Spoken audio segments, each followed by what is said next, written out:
The Galactic Harmony Station floated in the darkness of space like a giant silver flower. Its many arms stretched outward, each one holding docking bays for ships from 100 different worlds. Today was special. Today, humans would meet the Varani Collective for the first time in an official diplomatic summit. Kang Dohan stood at the window of the human shuttle, watching the station grow larger. He was a tall man with broad shoulders and calm eyes that noticed everything. His job was simple: keep Ambassador Yoon Hyun alive. He had done this job for 12 years, and he was very good at it. Behind him, Ambassador Hyun reviewed her notes on a small tablet. She was a woman in her 50s with gray hair pulled back neatly. She had negotiated peace between 3 human colonies that wanted to destroy each other. The Varani should be easier, she thought. Dohan, she said without looking up. You remembered to pack light, yes? Dohan turned the window. His face showed nothing. Of course, Ambassador. Hyun smiled at her tablet. She had worked with Dohan long enough to know what that answer meant.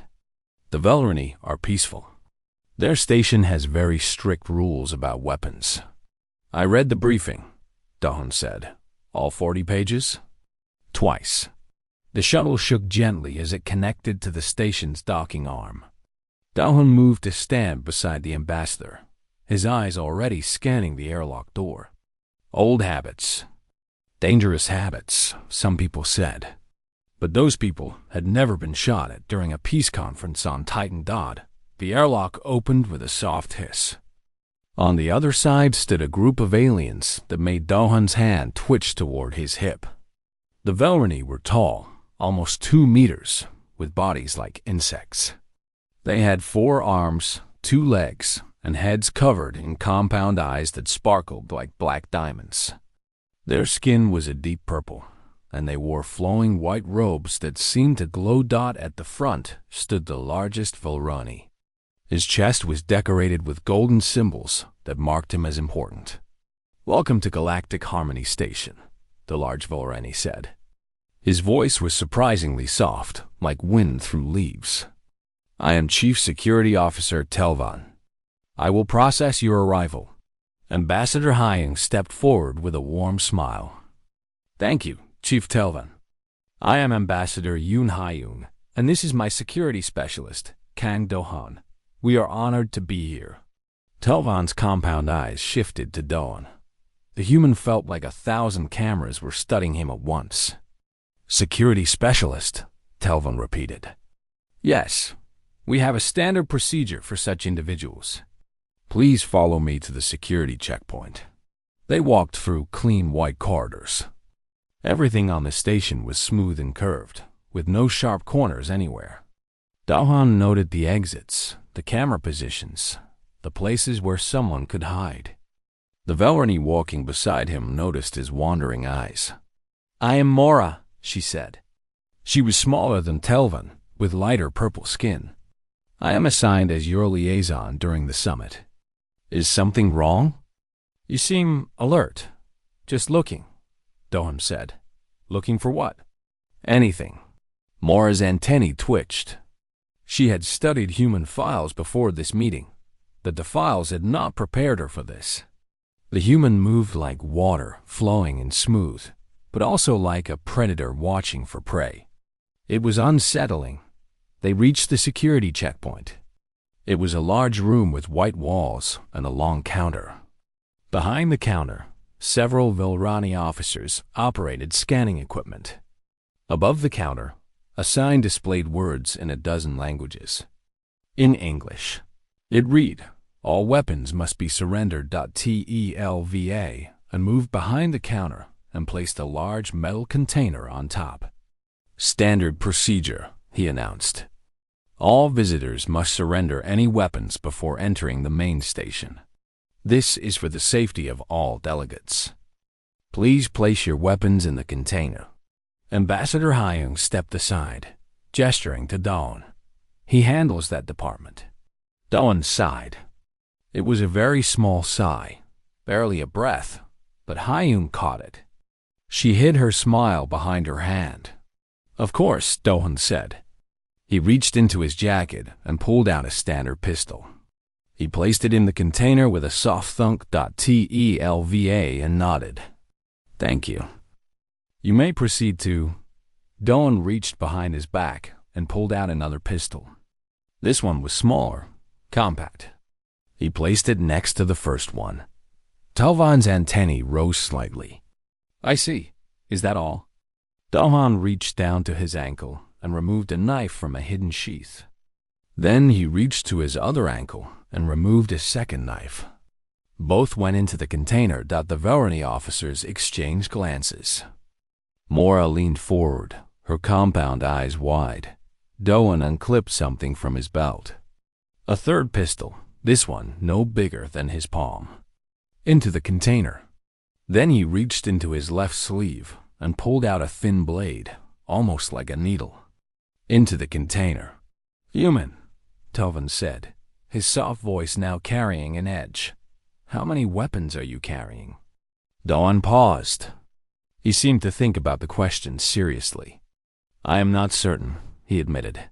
He removed 2 more knives from inside his boots. Then a small canister of chemical spray from his right pocket. Then a collapsible baton from his left pocket. Then a coil of thin wire from a hidden pocket. Inside his collar. The container was getting full. Telvan waved at a junior officer. Bryn, get another container. The young Velrain named Bryn rushed to obey, his forearms nearly tangling in his hurry. He returned with a second metal container and placed it beside the first. Dohan continued. From various pockets in his jacket, he produced 4 throwing spikes. A small flashlight that Telvan suspected was not just a flashlight, 2 more chemical canisters, and a device that looked like a pen but probably was not a pen. That is a pen, Dohan said, noticing Telvan's stare. I do not believe you. It is also a weapon. I knew it. Ambassador Hyung had moved to a nearby bench, where she sat reviewing her notes as if nothing unusual was happening. Mora stood frozen, her antennae fully extended, watching the growing pile of human weapons. Like someone watching a terrible accident. Dohan was now removing items from his pants pockets. More knives. A small hammer. Something that looked like a key but clicked open into a blade. A second garrote wire, thinner than the first. Word was spreading through the station. Other aliens began to appear at the edges of the security room, watching from doorways and side corridors. A group of tall, gray-skinned beings from the Merchant Coalition whispered among themselves. A floating sphere, some kind of drone ambassador from a machine civilization, hovered closer to get a better view. Bryn counted silently. 12, 13, 14 weapons. Dohan reached pocket number 15. Telvan's compound eyes had never been wider. In 300 years of security work, he had processed thousands of visitors, warriors, soldiers, mercenaries. None of them had carried this much. Human, Telvan said slowly. You were coming to a peace summit. Yes, Dohan agreed. He removed a small explosive charge from a pocket he'd apparently forgotten about. Sorry, I forgot that was there. He placed it gently in the second container, which was now half full.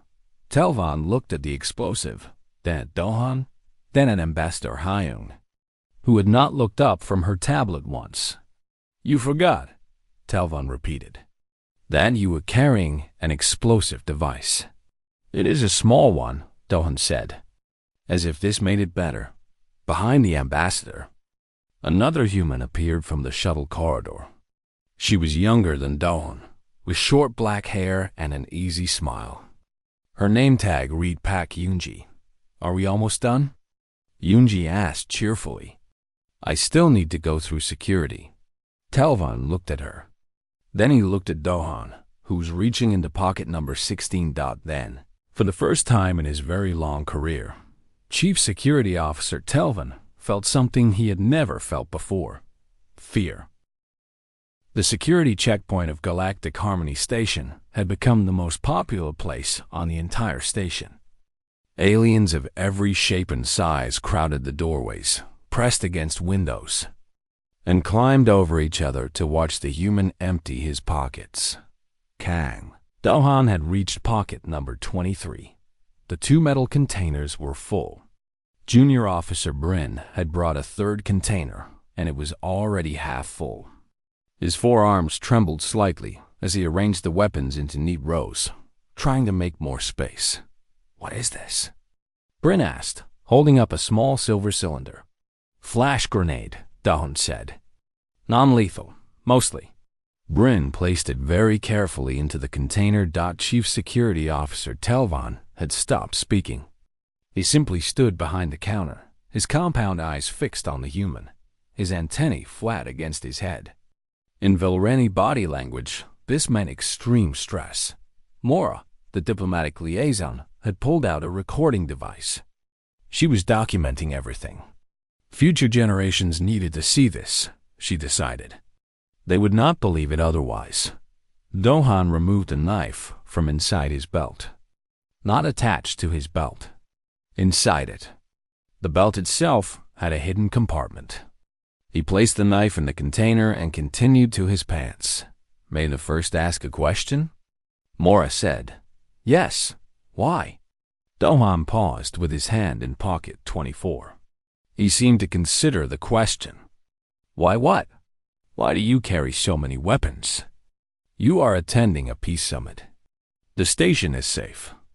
We have security. We have protocols. There has not been a violent incident here in 40 years. Dohan nodded. He pulled out 2 more throwing spikes and added them to the collection. "That is good," he said. 40 years of peace. On Earth, our longest period of global peace was never. We have never had global peace. Mora's antennae twitched. Never? Humans have been fighting each other since we learned to pick up rocks. We fought with sticks, then swords, then guns, then bombs. We are very good at fighting. He removed a small device that looked like a lighter. "This makes fire," he explained. "And also explodes. Why does it explode?" Bryn asked weakly. "Sometimes you need fire. Sometimes you need an explosion. This does both." Ambassador Yoon Hyung finally looked up from her tablet. She had been listening to everything, of course. A good diplomat always listened. "Mora," she said gently, "do you know what a death world is?" The Vilreni liaison turned to face the ambassador. "I have heard the term. A planet with extreme conditions. Dangerous wildlife. Unstable environment. Earth is a death world," Hyung said. "Our planet is covered in creatures that want to eat us. Predators with teeth and claws. Insects that carry disease. Fish that can kill with a touch. Plants that poison. Bacteria that destroy. Even our weather tries to kill us. Hurricanes, tornadoes, floods, earthquakes." She stood and walked closer to Mora, her voice calm and educational.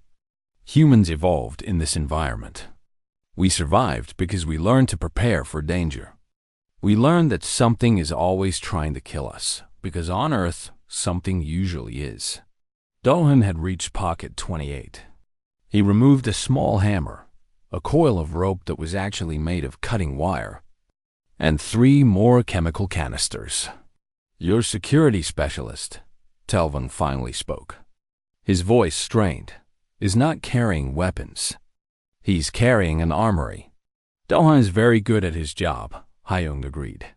"His job is to protect you at a peaceful diplomatic summit." "Yes, and I am still alive." "He has never failed." Telvan opened his mouth to respond, then closed it.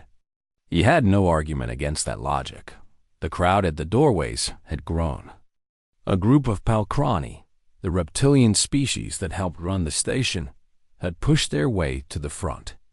Their commander, an elderly male named Voss, watched with narrow yellow eyes. He had seen many things in his long life. He had never seen anything like this. Pak Yunji, the 2nd human security specialist, leaned against a wall with her arms crossed. She was enjoying the show. When a young Velrani officer asked if she was also carrying weapons, she just smiled and said, "I am next."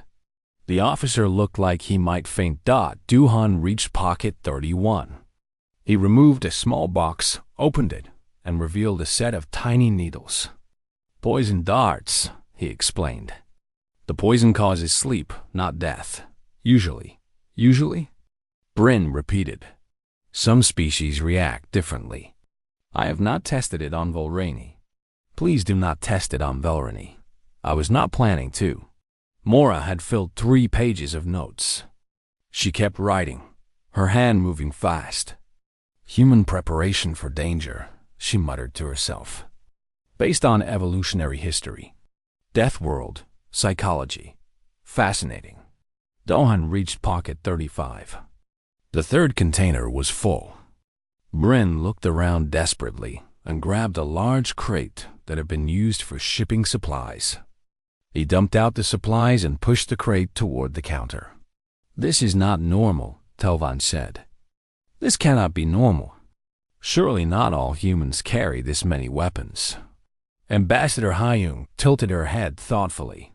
"Doan is dedicated, but the instinct is common. Most humans carry at least something. A small knife. A tool that can be used as a weapon. We feel uncomfortable without them." "You feel uncomfortable without weapons?" "You feel uncomfortable without your security protocols," Hyung replied. "Your scanners. Your rules. Your 40 years of peace. Those are your protections. Weapons are ours." Pocket 38. A pair of metal knuckles. A thin blade hidden in a fake pen. A device that Dahan called a taser that could knock someone unconscious with electricity. The crowd was whispering now. Word had spread beyond the security area. In the diplomatic lounges, alien delegates discussed what they had heard. The humans had sent a walking weapon storage unit to the Peace Summit. What did this mean? Were they planning something? Were they dangerous? In his office high above the security checkpoint, Commander Voss watched through security cameras. His reptilian face showed no expression, but his claws tapped thoughtfully on his desk. He had read the files on humans, resilient, adaptable, dangerous when threatened. But the files had not prepared him for this level of preparation. He opened a communication channel to his assistant. "Get me everything we have on human military capabilities," he said. "And their history of conflicts. All of it, Commander?" "That file is very large." "How large?" "Over 10,000 recorded wars in their history.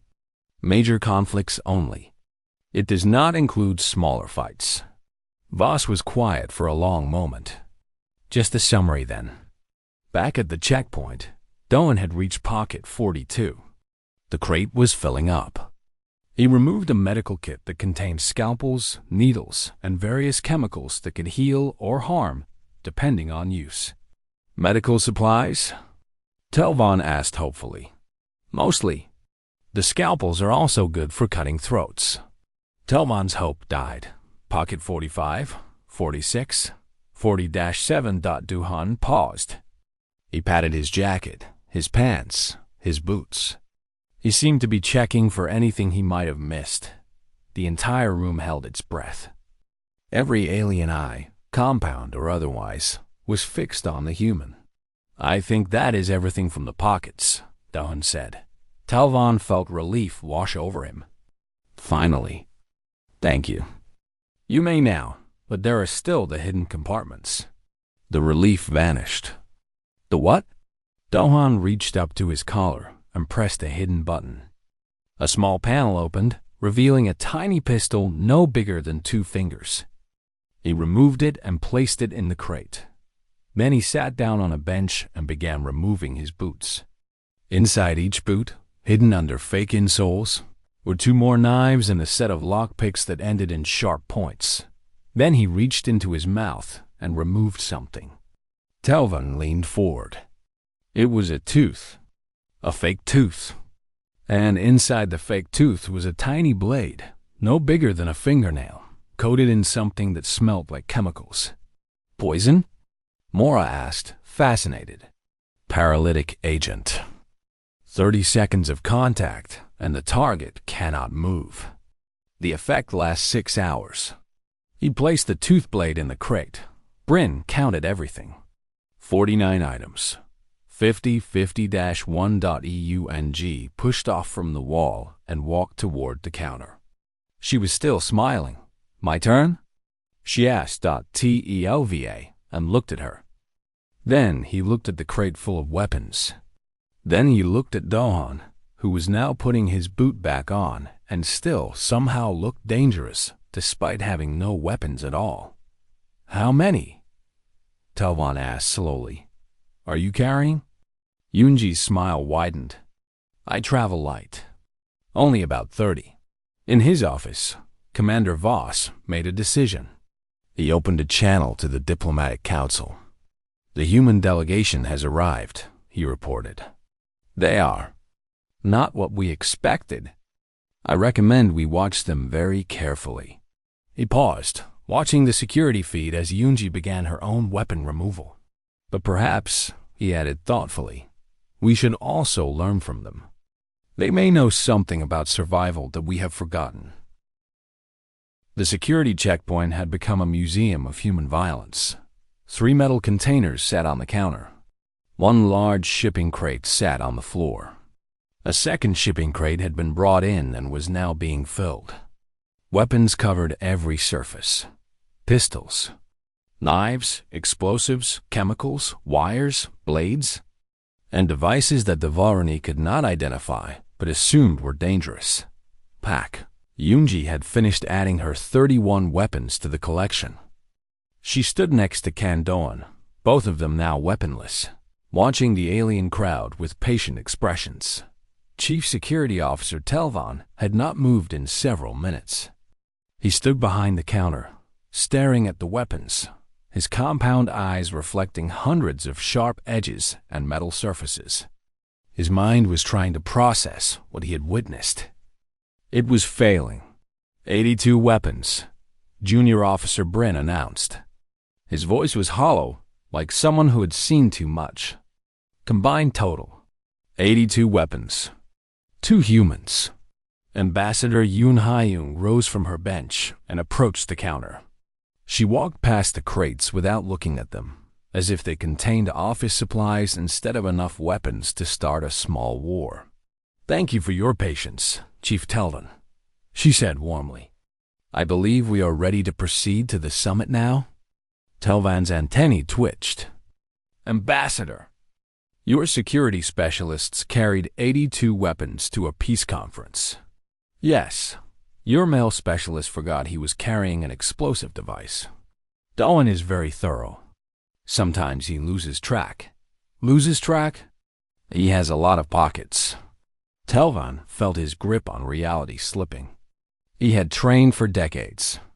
He had studied security protocols from 100 different civilizations. None of them had prepared him for humans. The crowd at the doorways had grown even larger. Aliens whispered and pointed. Some took pictures with recording devices. A group of tall, crystalline beings from the hegemony stood at the back, their glass-like bodies catching the light. They did not whisper. They watched silently, their minds calculating. One of them stepped forward. His name was Soran, and he was a senior delegate of the crystalline hegemony. His body was made of a clear, blue-tinted material that seemed to glow from within. Fascinating, Soran said. His voice chimed like bells. I have studied many species. I have never encountered one so prepared for violence. Doan turned to face him. We prefer to call it preparation for survival. Is there a difference? Yes, violence is about attacking others. Survival is about making sure you go home to your family. Soran considered this. His crystalline head tilted slightly. You have a family? A wife. 2 children. And you carry 51 weapons to ensure you return to them. Doan nodded. 54. You missed the ones in my collar, my boots, and my tooth. Saran's glow brightened slightly. In crystalline body language, this meant intense interest. Remarkable. Most species consider excessive weapon carrying to be a sign of aggression, paranoia, mental instability. Most species have not been hunted by everything on their planet since they first climbed down from trees. Dohan replied. Mora, the diplomatic liaison, was still taking notes. She had filled an entire recording tablet and started a second one. This meeting would make her career. Scholars would study her notes for generations. May I ask more questions? She said to Ambassador Hyung. Of course. Why do humans not trust anyone? Your species has been contacted by the galactic community for only 30 years. You have been invited to peace summits, offered trade agreements, welcomed into alliances. Yet your security specialists carry enough weapons to fight a small army. Why? Hyung was quiet for a moment. When she spoke, her voice was soft but clear. Mora, do you know how many times humans have been betrayed by other humans? I do not. Neither do we. We lost count. We have betrayed each other so many times that we created a word for it. Several words. Actually, treachery, backstabbing, double-crossing. We have built entire industries around predicting when allies will become enemies. She gestured to Dohan and Yoonji. These two are not paranoid. They are experienced. They know that peace can end in a moment. They know that friendly smiles can hide sharp knives. They have learned this lesson through centuries of pain. Bryn raised a trembling hand. But this station is safe. We have not had violence in 40 years. And we hope your record continues, Hyung said. But hope is not a strategy. Hope does not stop bullets. Hope does not protect against bombs. We hope for the best, but we prepare for the worst. That is the human way. In his office above the security checkpoint, Commander Voss had called a meeting. The station's senior officers gathered around a display showing the weapon collection. The humans are dangerous, said one officer, a thin Volrani with nervous eyes. No, Voss said. His voice was calm, thoughtful. The humans are prepared. There is a difference. What difference? Voss pointed at the display. A dangerous species would have tried to hide these weapons. They would have fought when we asked them to surrender. They would have threatened us. The humans did none of these things. They followed our protocols. They surrendered everything willingly. They even apologized for forgetting an explosive device. The officers exchanged confused looks. The humans are not here to fight us, Voss continued. They are here to make peace. But they came prepared for war because that is how their species survived. On their planet, on their ships, in their colonies. They have survived by always being ready for the worst. He turned away from the display. We should not fear them. We should learn from them. Back at the checkpoint, Sauron had moved closer to the weapon collection. His crystalline fingers hovered over a particularly complex device. What is this? He asked. Dawn glanced at it. Multi-tool. It has 12 functions. How many of those functions are weapons? 8. Sauron's glow brightened again. Your species designs tools that are mostly weapons? We design tools that can become weapons if needed. Humans believe that anything can be a weapon if you are creative enough. Anything? Dohan looked around the room. His eyes settled on a decorative plant near the doorway. That plant. The pot is heavy ceramic. Good for throwing. The stems are flexible but strong. Could be used for choking. The soil probably contains chemicals that would hurt if thrown in someone's eyes. Every alien in the room looked at the plant. We have had that plant for 200 years. Telvan said weakly. It is a good plant, Dawan agreed. Also a weapon. Yoonji laughed. It was a bright, cheerful sound that seemed strange in the tense room. Do not worry about Doan. He sees weapons everywhere. It is an occupational habit. Is it not exhausting? Mora asked. To always be watching? To always be calculating danger? Do-hwan considered the question. No, it is comforting. I know what dangers exist. I know how to respond. There are no surprises. Surprises are what kill people. Sauron filed this information away in his crystalline memory. The hegemony had been watching humanity for 3 decades, trying to understand this strange species from the death world called Earth. They had observed human wars, human inventions, human art, human science. But until today, they had not truly understood human psychology. Humans were not aggressive. They were protective. Every weapon, every strategy, every paranoid glance was not about attacking others. It was about protecting themselves and their loved ones. It was about making sure they survived long enough to go home. I believe, Sauron said slowly, that humanity will be a valuable addition to the galactic community. Telvin stared at him. They brought 82 weapons to a peace summit. Yes, and they surrendered every single one when asked. They followed your rules. They respected your authority. They simply came prepared for possibilities that you have never had to consider. He turned his glowing head toward the humans. A species that hopes for peace but prepares for war is a species that will survive anything. The galaxy has many dangers. Perhaps we should be grateful that humanity has learned to face them. Hyung smiled. Thank you, Delegate Sauron. I hope this summit will be the beginning of a strong friendship. As do I. Sauron's voice chimed pleasantly. Though I admit I am curious. Your security specialist mentioned 54 weapons. I counted only 51 in the containers. Doan and Yunji exchanged a glance. A small, knowing glance. Counting error. Do-hwan said smoothly. No one believed him.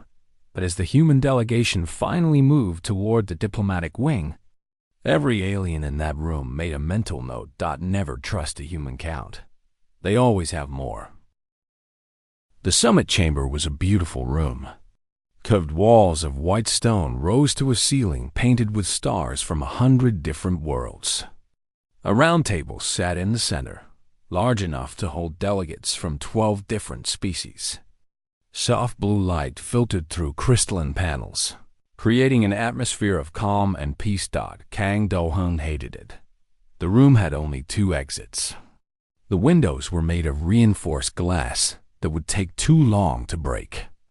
The ceiling was too high for climbing. The table was bolted to the floor, useless as a barricade. And worst of all, he had no weapons. He stood behind Ambassador Yoon Hyung's chair, his hands clasped in front of him, his eyes moving constantly. Beside him, Pak Yoonji stood in the same position, her cheerful smile replaced by professional focus. Stop counting exits. Hyung whispered without turning around. I have counted them 7 times already. Do-hwan whispered back. Then count something else. I have also counted the guards, the delegates, the lighting fixtures, and the decorative rocks by the door that could be used as throwing weapons. Of course you have. The negotiations were going well. The Vulrani Collective wanted to establish trade routes through human-controlled space. The humans wanted access to Vorani medical technology. Both sides were finding common ground. Chief Security Officer Telvan stood by the main entrance, watching the humans with compound eyes that had not stopped staring since the security checkpoint incident. Mora sat in a small desk nearby, recording everything for the official archives. 3 hours passed. Then 4. The delegates took breaks for food and rest. Do-hwan did not eat. He did not rest. He watched. Eung brought him a protein bar during one break. You need to eat. I will eat when we are back on the ship. That could be days. Then I will eat in days. Yoonji sighed but did not argue. She knew Do-hwan. He was always like this during assignments.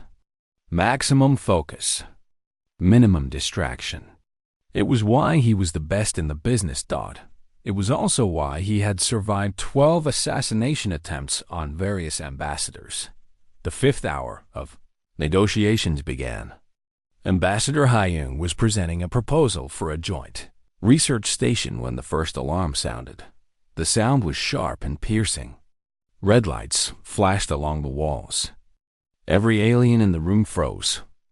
The Velrani guards reached for their weapons with all four arms. "Attention all personnel," a mechanical voice announced through the station speakers. "Security breach in sections 4, 7, and 12. Armed intruders detected. All delegates proceed to secure areas immediately." Dahan moved before the announcement finished. He grabbed Ambassador Hyung's arm and pulled her away from the table, placing himself between her and the main door. "Status report," he demanded. TLVA, and was speaking rapidly into a communication device. His antennae pressed flat with stress. "Multiple entry points. At least 30 hostiles. They have bypassed our security systems. They are heading toward the diplomatic wing." The other delegates were panicking. Some ran for the exits. Others hid under the table. The crystalline delegate, Soran, stood perfectly still, his glowing body pulsing with colors that suggested concern. "Who are they?" Ambassador Hyung asked. Her voice was calm, but Doan could feel her pulse racing. "Unknown faction," Telvan replied. "Possibly the Purification Movement. They oppose peace with humans. They believe your species will corrupt the galaxy." "Wonderful," Yunji muttered. "Religious extremists. My favorite." The sounds of fighting reached the chamber. Distant gunfire, explosions, screaming. The Vorani guards formed a defensive line at the main entrance, but their weapons were standard security issue, not designed for combat against determined attackers. Dohun made a decision. "Chief Telvan," he said, "I need my belongings back." Telvan's compound eyes widened. "Your weapons? Now? You have 30 hostiles heading this way. Your guards are equipped for crowd control, not warfare. How many casualties are you willing to accept?" The security chief hesitated. Decades of protocols screamed at him to refuse. Allowing armed outsiders in a diplomatic zone violated every rule he had ever enforced. Another explosion shook the station. "Closer this time." "Authorization granted," Telvan said. "Bryn, bring the human weapons." "All of them." Bryn ran. The fighting was getting closer. Through the main door, Dohun could see Varini guards falling back, their formations breaking under pressure. The attackers were using military-grade weapons, armor, equipment. They had planned this carefully. Bryn returned with the first crate. He was moving fast, his forearms carrying containers that normally required machinery. Duhan opened the crate. His hands moved with practiced speed. Within 30 seconds, he had armed himself with 3 pistols, 2 knives, the collapsible baton, and 4 chemical canisters. He loaded the weapons, checked the sights, positioned everything in exactly the right place. Then he opened the second crate and continued. Yunji did the same. In less than a minute, both humans were fully armed. They looked at each other. "Pattern 7? Yunji suggested. "Pattern 7. Dolan agreed. They moved toward the door. Mora watched them go. She had seen many warriors in her life. Velrani soldiers, mercenaries from the outer systems, elite guards from the crystalline hegemony. None of them moved like these humans. The humans did not run. They flowed. Their movements were smooth and connected, each step leading into the next. Their weapons came up naturally, as if they were extensions of their bodies. Their eyes were not panicked or excited. They were calm, focused, ready. For the first time, Mora understood why humans carried so many weapons to a peace summit, because they knew that peace could end in a second. And when it did, they would be ready. Dohan reached the corridor first. 3 attackers were advancing toward the summit chamber. They wore black armor and carried large rifles. They saw the human and raised their weapons. Duhan was faster. 2 shots. 2 down. The third turned to run. Yunji caught him with a dart from her wrist launcher. He dropped unconscious before he could take 3 steps. Clear. Doan announced. They moved forward. The station had become a battlefield. Velrani guards fought desperately against superior firepower. Alien delegates ran through corridors, searching for safety. Smoke filled the air. Alarms screamed continuously. Doan and Yunji fought through it all. Each weapon Doan carried had a purpose. The pistols for distance, the knives for close combat, the chemical canisters for clearing rooms, the baton for non-lethal takedowns when enemies surrendered, the explosive charges for locked doors that needed to open quickly. They saved 17 guards in the first corridor, 23 delegates in the second. They cleared a path to the secure areas, fighting through waves of attackers who had never faced anything like them. The enemy had planned for standard station security. They had not planned for humans. In the summit chamber, Telvan watched the security feeds with growing amazement. The 2 humans moved through the station like predators through prey. Every movement was efficient. Every shot was accurate. Every decision was correct. "They are not soldiers," he said quietly. Mora looked at him. "What do you mean? Soldiers fight because they are ordered to? They follow rules, protocols, strategies." He gestured at the screen. "These humans are not following orders. They are following instinct. This is not training. This is survival. This is their nature." On the screen, Dohan encountered a locked security door. Behind it, he could hear the screams of trapped civilians. The door was reinforced. It would take the Velrani technical team 20 minutes to bypass. Duhan attached 2 small charges to the hinges.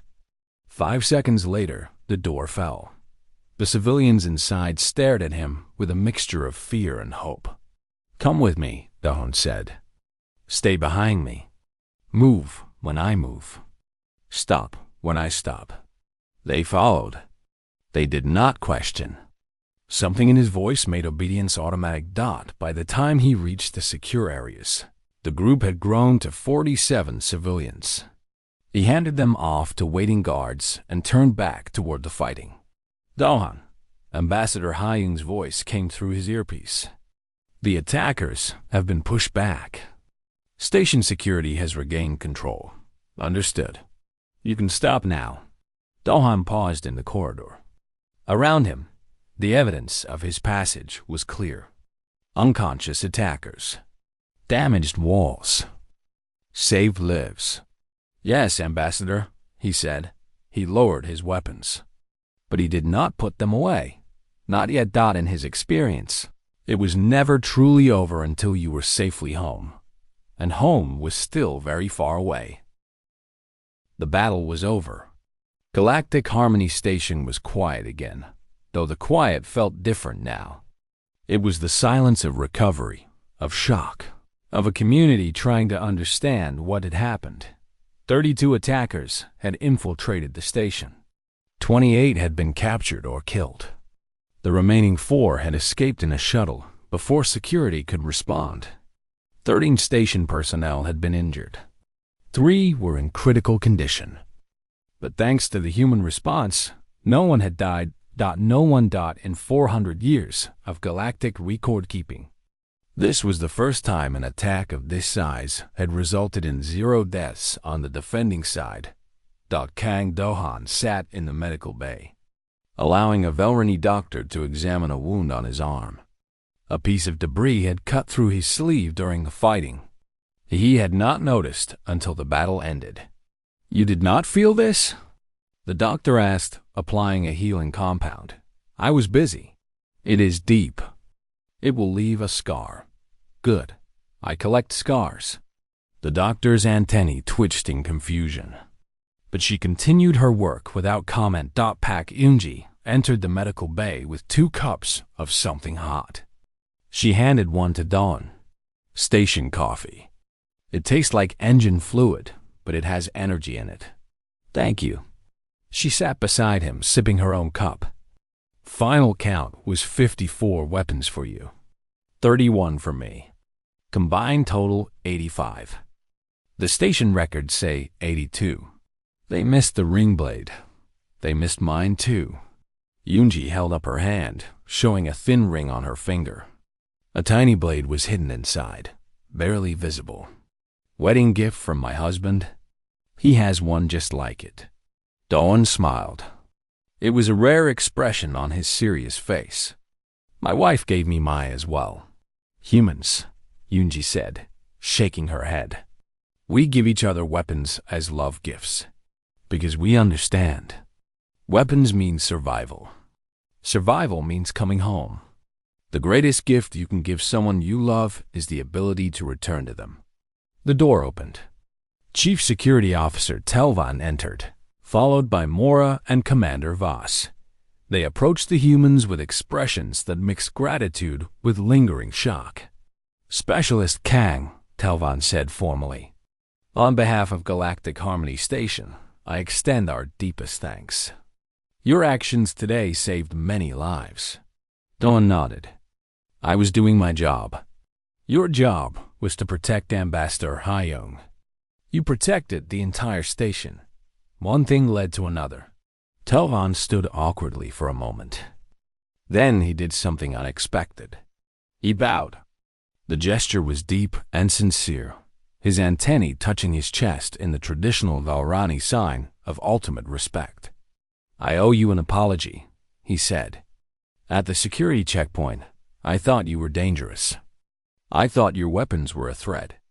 I was wrong. You were not preparing to harm us. You were preparing to protect us. Dawn was quiet for a moment.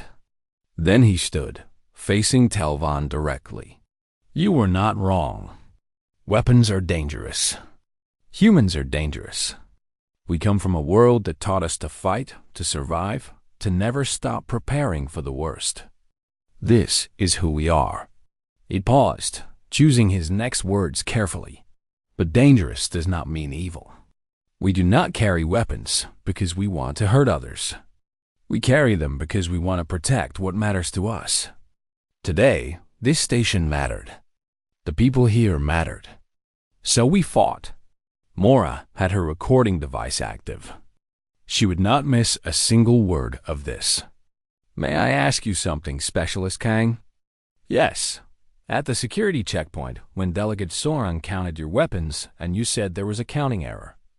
Were there really missing weapons? Dawan's face showed nothing. Yes. Where were they? He reached up to his left hand. On his ring finger was a plain gold band. His wedding ring. He twisted it slightly, and a tiny blade emerged from the hidden compartment inside. No longer than a fingernail. Coated in a substance that smelled faintly of chemicals. Number 54, he said. Paralytic microblade. 30 seconds of contact causes full body paralysis for 6 hours. Telvan stared at the ring. You kept the weapon, even after we asked for all of them. You asked me to surrender my weapons. This is my wedding ring. It belongs to my wife. I never surrender anything that belongs to her. The room was silent. Then Commander Voss laughed. It was a strange sound, a reptilian rumble that echoed off the medical bay walls. Humans, he said, you hide weapons in wedding rings. You give deadly devices as gifts of love.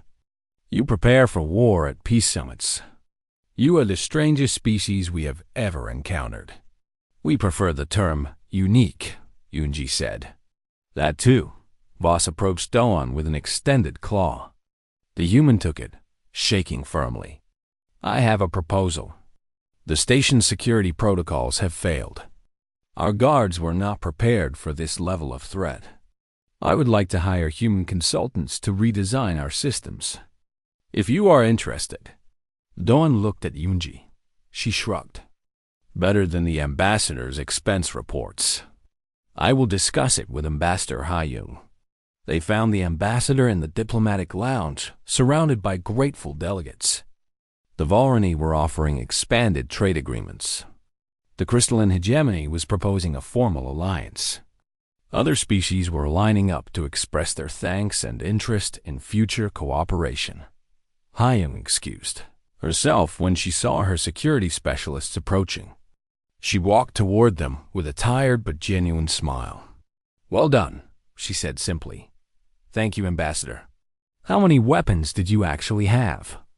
Dohan considered lying. He decided against it. 54. The station count said 51. There was a counting error. Hyung looked at his wedding ring, then at Yoonji's. She nodded slowly. "I see. Your wives gave you those?" "Yes. Smart women. The smartest." They walked through the damaged corridors together, stepping over repair crews and fallen debris. The station would recover. The negotiations would continue. Peace would be maintained, stronger than before, built on a foundation of shared crisis and unexpected heroism. At the docking bay, they paused to look back at the station one final time. Mora stood at the airlock, her recording device clutched in her forearms. "Specialist Kang," she called out. "I will be writing a report on today's events. What should I call it?" Dohan thought about it. Call it what it was. Humans being humans. That is not very descriptive. Then describe what happened. Security asked us to surrender our weapons. We did. Then we were given them back. Then we used them to protect people. That is the human story. We prepare for the worst. We hope for the best. And when the worst happens, we fight to protect what matters. Mora typed quickly on her device. Humans being humans. Yes, that describes it well. The shuttle departed from Galactic Harmony Station, carrying the human delegation back toward their ship. Dohan sat by the window, watching the station shrink into the distance. His weapons were secure in their crates.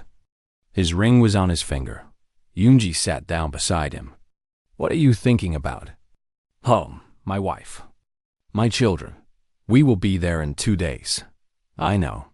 He touched his ring gently. "She will ask how the summit went. What will you tell her?" Dohan smiled. It was his second smile of the day. "A personal record. I will tell her that I surrendered all my weapons like a good diplomat. Then I got them back. Then I did not have to use the ring blade. She will be disappointed. No, she will be relieved." He looked at Yoonji. "The ring blade is the last resort.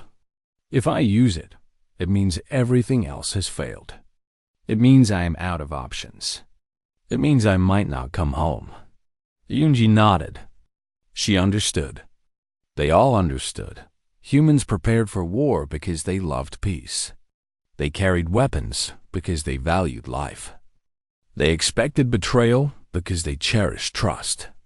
Every knife, every gun, every hidden blade was not a tool of violence. It was a promise to come home, a promise to protect what mattered, a promise that no matter how dark the galaxy became, humanity would survive, and they would help others survive too.